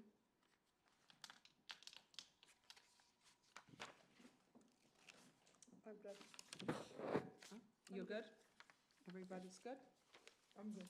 Okay, so the consent agenda for tonight is R3 85-925 through R3 98-925. I need a motion. Move it. Second. Is this an addition? No, this is the backup for, Oh, okay. Okay. Councilwoman Cruz Batista? Yes. Councilwoman Morales? Yes. Councilwoman Peralta? Yes. Councilman Puccio? Yes. Council President Tejeda? yes. Okay, session, public portion, 3 minutes maximum per speaker. I need a motion to open to the public on any item. Move. Second. All in favor? Aye. Against? Anybody? Seeing none, I need a motion to close public portion. Move. Second. All in favor? Aye. Against? Okay, council comments. Councilwoman Cruz Batista. Good evening, everyone. Thank you, of course, for those who participated, those who are here, the directors, the officers, and our wonderful staff as well. As school is still the beginning of school in September, just reminding, I know we've said this before, for parents to just be aware that students are crossing, so just please be safe as you're dropping the students off and be patient. And as students are starting sports, best of luck, and that's pretty much it. Have a good evening. Thank you. Councilwoman Morales. Same, thank you for everyone that was here. I just want to wish everyone who's celebrating Rosh Hashanah and Yom Kippur next week, wishing you all the best, and everyone enjoy the evening. Thank you.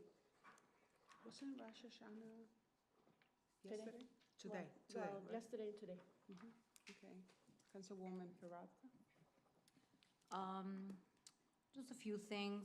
So the constituents that come up here, I just want to say that we do hear you. We hear the concerns. It is to a concern of ours. We do believe in police presence, and we will make sure that there is more presence, and we will try to address all concerns if possible. I also want to note that I disagree with the comment that was made earlier, that this town is a circus. I highly disagree that this town is not a circus. I believe that the police officers and all city employees work very hard to make our town organized, safe, beautiful, etc.